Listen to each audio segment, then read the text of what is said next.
আসসালামু আলাইকুম, ঈদ মুবারক। ঈদের শুভেচ্ছা সবাইকে। এই যে আজকে সকালবেলা উঠে বিছনার চাদরটা একটু পায়রা দিতে নতুন চাদর, এই চাদরটা বিছনা দিতে পারলে দেখা যাবে। আপনারা একটু কমেন্ট করে জানাবেন। এই তো এটা আজকে আমাদের ঈদের দিনের ফাইনাল লুক। বিছানার চাদর চেঞ্জ করা হয়েছে, পর্দা চেঞ্জ করা হয়েছে, তারপরে নতুন পাপোশ বিছানো হয়েছে। ঈদের দিন আমরা যেমন নতুন জামা নিই, তেমন আমাদের ঘরটাকেও আমরা নতুন রূপে সাজানোর চেষ্টা করি, যেন সুন্দর লাগে দেখতে এবং পরিপাটি হয়ে থাকে এবং পরিষ্কার থাকে। এই তো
সত্যি কইছি।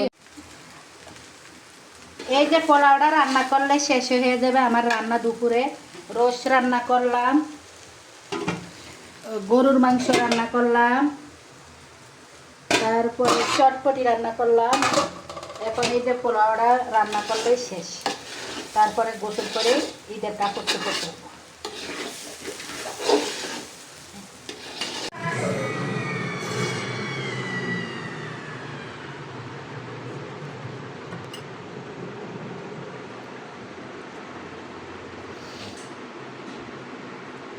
সন্ধ্যার সময় এই যে চটপটি বানাইছি, চটপটি এখন খাবো আমরা।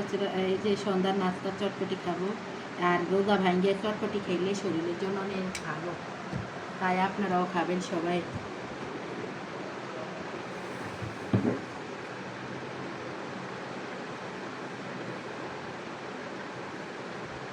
এই যে আমার হাতের ভিতরে রাত্রের বেলা ঈদের আগের দিন দিতে পারি না মেহেদি, তাই ঈদের দিন রাত্রে সন্ধ্যার সময় মেয়ের হাতে একটু মেহেদি বললাম যে আমাকে একটু মেহেদি করে এলো, তাই ছোটো মেয়ে আমাকে মেহেদি করে দিত।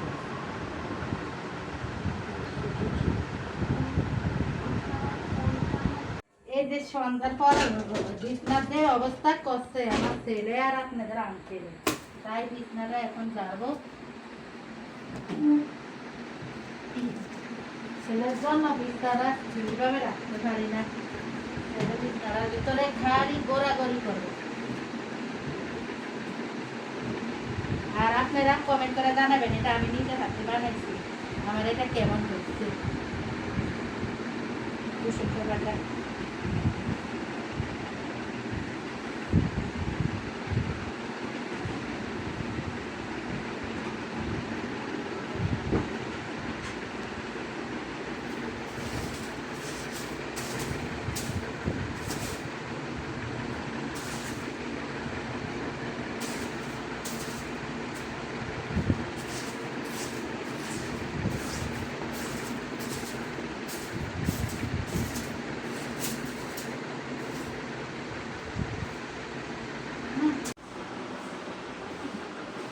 ডাইনিং টেবিলটা যে সাজাইলাম ফুলদানি দিয়ে। আর এটা এই যে কোরআন শরীফের কাভারটাও আমি বানাইলাম নিজের হাতে, তাই রুমটা একটু পরিপূর্ণ করলাম ঈদের দিন রাত্রে ডিনারটা দেখি।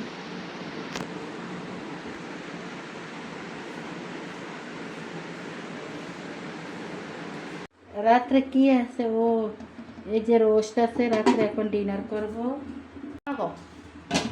এই যে পোলাও গরম করলাম, এই যে ডিপ গরম করলাম, চটপটিটা ফ্রিজের মধ্যে ঢুকিয়ে রাখি।